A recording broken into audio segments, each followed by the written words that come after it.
आनन्दलीलामय विग्रहाय हेमाभो दिव्यच्छविसुन्दराय तस्मै महाप्रेमरसप्रदाय चैतन्यचन्द्राय नमो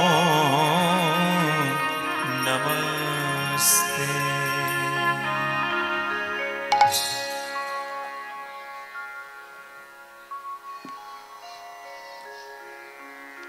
जय निताई।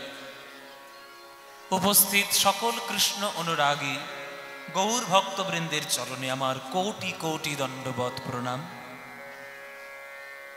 आमार सकल गुरुवर्गेर चरणे आमार शत सहस्र कोटि दंडवत प्रणाम। साइथिया लाउतोर এই গোপীনাথ মন্দির তাদের এই বার্ষিক যে অনুষ্ঠান এত বিরাট ভাবে তারা আয়োজন করেছে। এই দেখার মতো অনুষ্ঠানে আপনারা দূর দূরান্ত থেকে সমস্ত ভক্তগণ আজকের একত্রিত সমবেত হয়েছেন।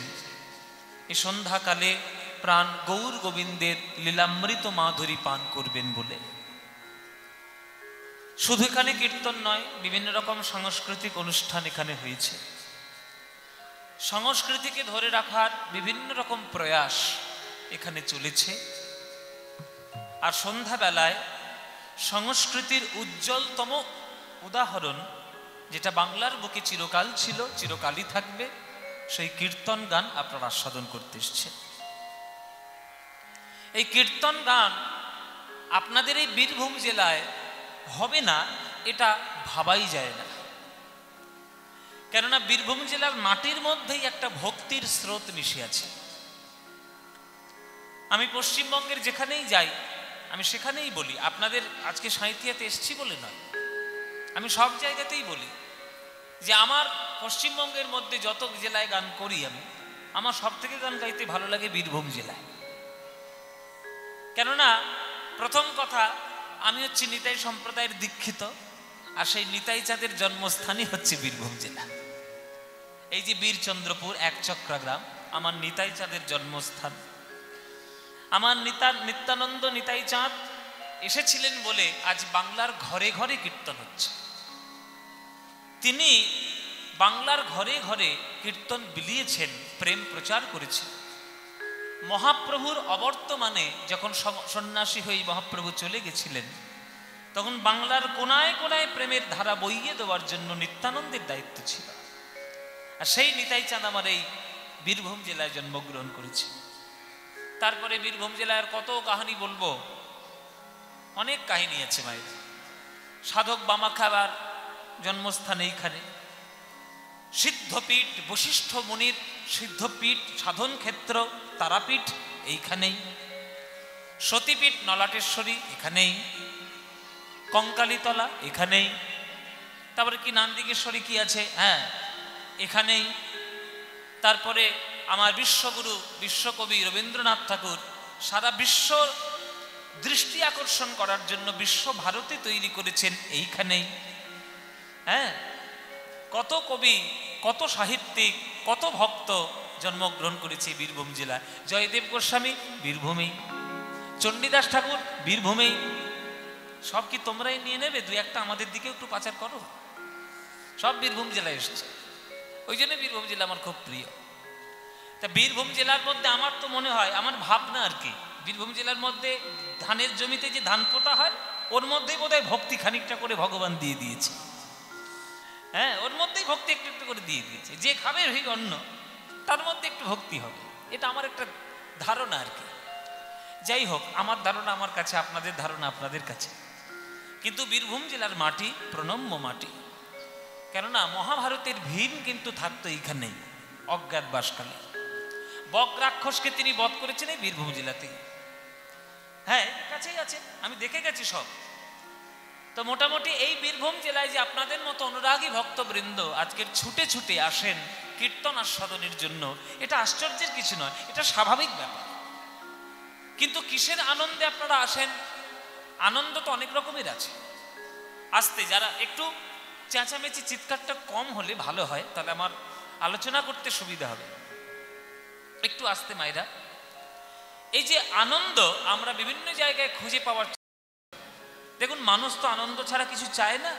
আনন্দ জগতে এসেছে আনন্দ করে চলে যাবে, একদিন তো চলে যেতেই হবে, সেও যেন আনন্দ করে যায়। কিন্তু আনন্দের তিনটে ভাগ আছে, বিভিন্ন রকম ভাগে আনন্দ পাওয়া যায়। তিনটে ভাগ কি কি? গুণ যার যেমন আনন্দ তার তেমন, যে যে গুণের গুণগ্রাহী তার আনন্দটাও তেমন। আর শাস্ত্রীয় মতে গুণ তিন প্রকার: সত্যগুণ, রজগুণ, তমগুণ। কেউ কেউ খুব ভালো দামি দামি জামা কাপড় পরবো, হ্যাঁ, ব্র্যান্ডেড জামা কাপড় পরবো, ব্র্যান্ডেড ফোন নেব, ব্র্যান্ডেড গাড়ি চড়বো, রাজার মতো থাকবো, তার মধ্যে মধ্যে ভগবানকেও একটু ডাকবো। এই ভাব কিন্তু অনেকের মধ্যেই আছে, যেমন আমার মধ্যে খানিকটা আছে বাইরে।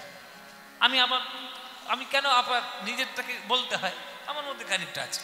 একটু ভালো জামা পরবো, ভালো গাড়ি চড়বো, ভালো ফোন, এটা আমার মধ্যে আছে। কিন্তু তাই বলে আমি ভগবানের চরণ থেকে কখনো সরিনি, ভগবানকেও ডাকবো, ঈশ্বরকে খুব ভালোবাসি, গানকে ভালোবাসি, আমার মধ্যে আছে রাজসিক গুণ।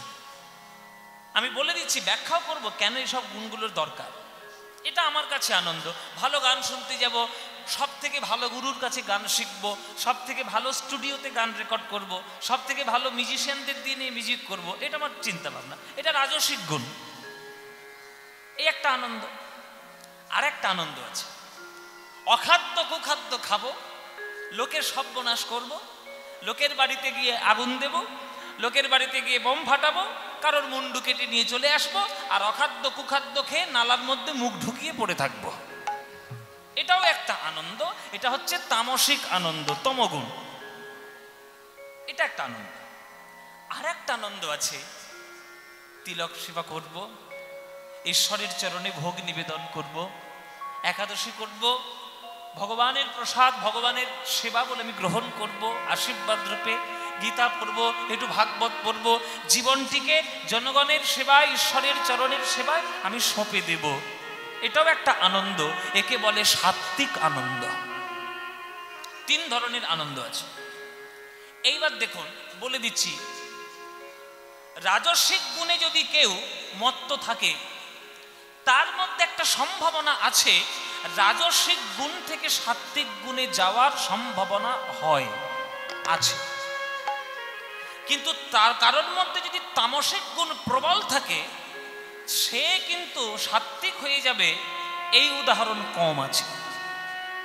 বলে দিচ্ছি, যেমন মহারাজ পরীক্ষিত, রাজসিক রাজা, রাজার মতো আছেন বেঁচে, কিন্তু রাজা যেই শুনতে পেল, যেই জানতে পারলো যে তার আর মাত্র 7 দিন আয়ু, সে আর বেশি দিন বাঁচবে না, মৃত্যু চিন্তা যখনই মাথার মধ্যে ঢুকে গেল, রাজসিক গুণ সমস্ত কিছু পরিত্যাগ করে সাত্ত্বিক গুণের ছোটার জন্য সুখদেব গোস্বামীর চরণে গিয়ে আশ্রয় করল।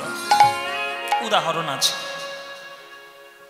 মহারাজা জনক, বিরাট বড় রাজা, মিথিলার রাজা, তার সম্পত্তির কোনো শেষ নাই, তার ঐশ্বর্যের কোনো শেষ নাই, কিন্তু মনে প্রাণে তিনি বৈরাগী, মনে প্রাণে তিনি বৈষ্ণব। 12 জন আচার্য জগতে বৈষ্ণব ধর্ম প্রতিষ্ঠা করেছিলেন, তার মধ্যে এক আচার্য হচ্ছে জনক।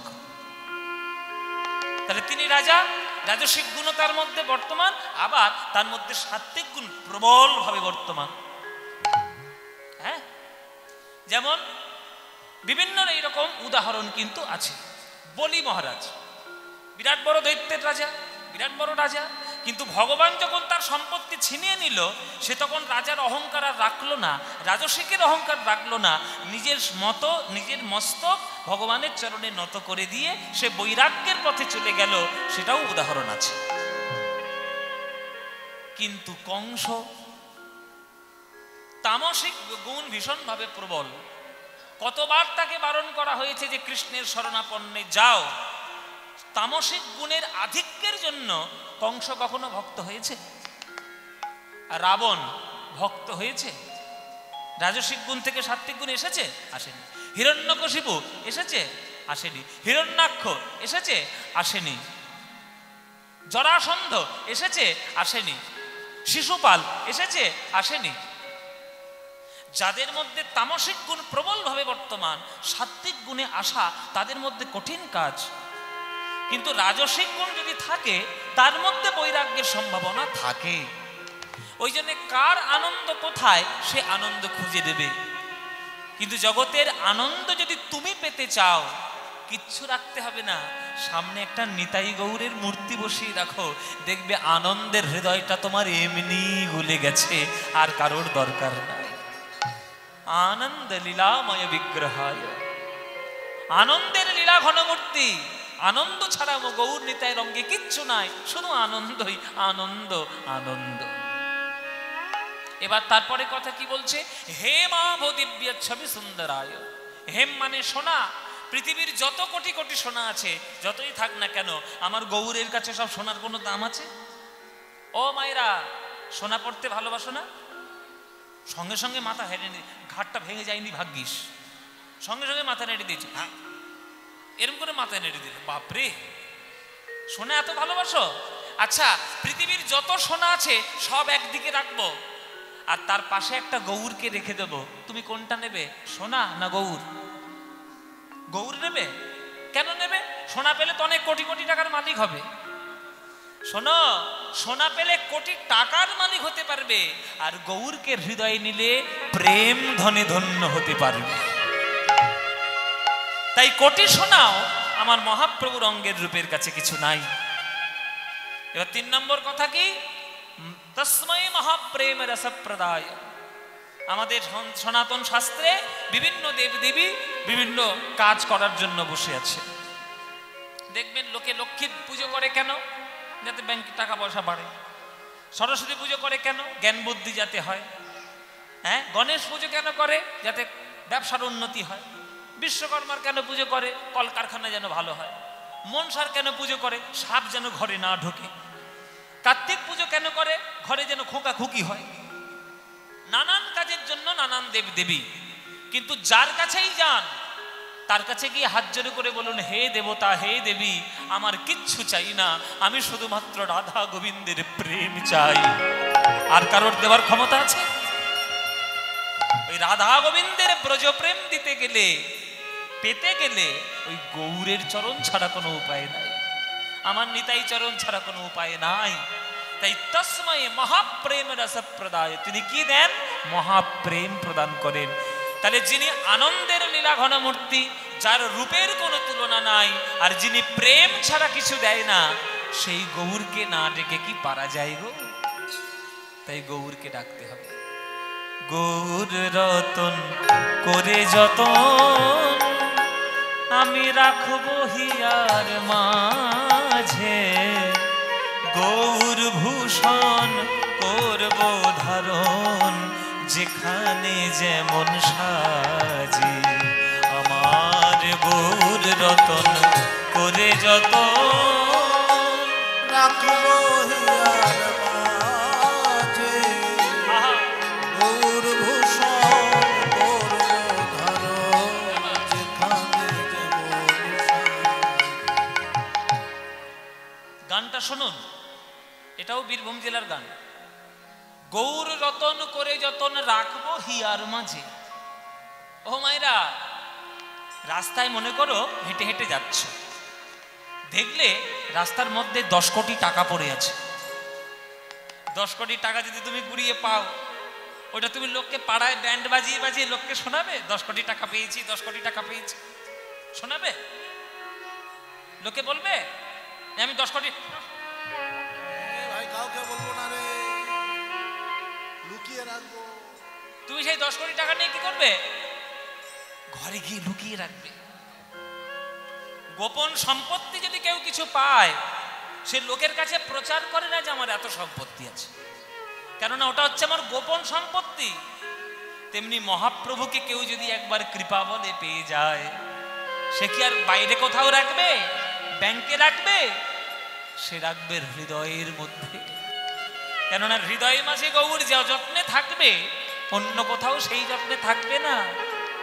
তাই পদকর্তা পদ লিখেছেন, গৌর রতন করে যতন, রাখবো হিয়ার মাঝে, গৌর ভূষণ করব ধারণ, যেখানে যেমন সাজে, গৌর রতন করে যত রাখো হিয়ার মাঝে, গৌর ভূষণ করব ধারণ যেখানে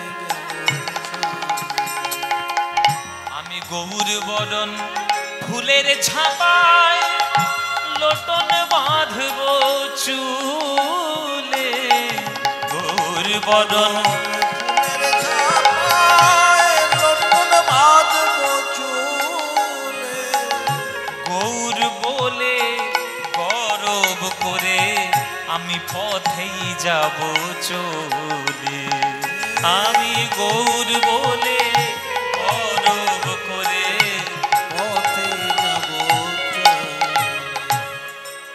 কি সহজ কথা বাবা, আর কি কত মূল্যবান কথা। পদকর্তাদের ভাষা তো সাধনা করে ভাষা পেয়েছে। গৌর বরণ ফুলের ঝাঁপায় লোটন বাঁধব চুলে। ও মায়েরা, বাগানে যদি হলুদ হলুদ গাঁদা ফুল হয়, সেই ফুলের রংটা কেমন? গৌর বরণ। দেখবেন এখন এই শীতকালে চারিদিকে মাঠে ঘাটে দেখবেন মাঠে মাঠে সর্ষের চাষ হচ্ছে না? সর্ষের ফুলের রং কেমন? ও একবারে কাঁচা বল হলুদ, একবারে গৌর বরণ। যে গৌর অনুরাগী ভক্ত হবে, সে যেখানেই হলুদ দেখবে, যেখানে গৌর বরণ দেখবে, সেইখানে গিয়ে জড়াজড়ি করবে। কেন? গৌরকে ভালোবাসে। গৌর ভূষণ করব ধারণ যেখানে যেমন সাজে, গৌর বরণ ফুলের ঝাঁপায় লোটন বাঁধব চুলে, আমি গৌর বলে গরব করে পথেই যাব চলে। আহা, তোমরা দেখছো কি সই, আহা তোমরা দেখছো কি সই।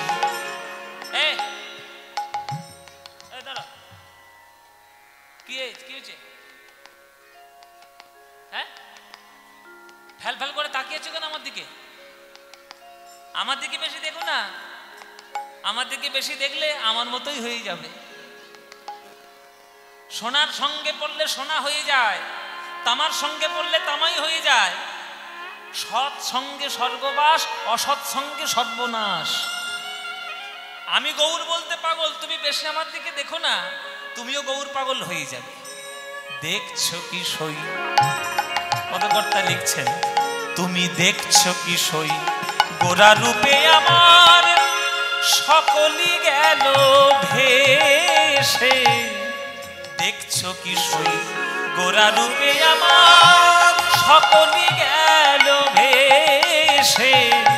দাস লোচন বলে কুতূহলে দেখবো বসে বসে, দাস লোচন বলে কৌতূহলে দেখবো বসে লোচন দাসের পদাবলী। দাস লোচন আপনারা জানেন, বীরভূম জেলার মানুষ যখন, এই লোচন দাসের পাটবাড়ি হচ্ছে বোলপুরের পাশে কাকটিয়া বলে একটা গ্রাম। কাকটিয়া গ্রামে আমি গান করেছি। কাকটিয়া গ্রামে লোচন দাসের সেবিত বিগ্রহ আছে এখন, ওখানে বসে পদাবলী লিখতেন। আর কত ভালো জায়গা। সেই লোচন দাস বলছে, দেখছো কি সই, গোরা রূপে আমার সকলই গেল ভেসে।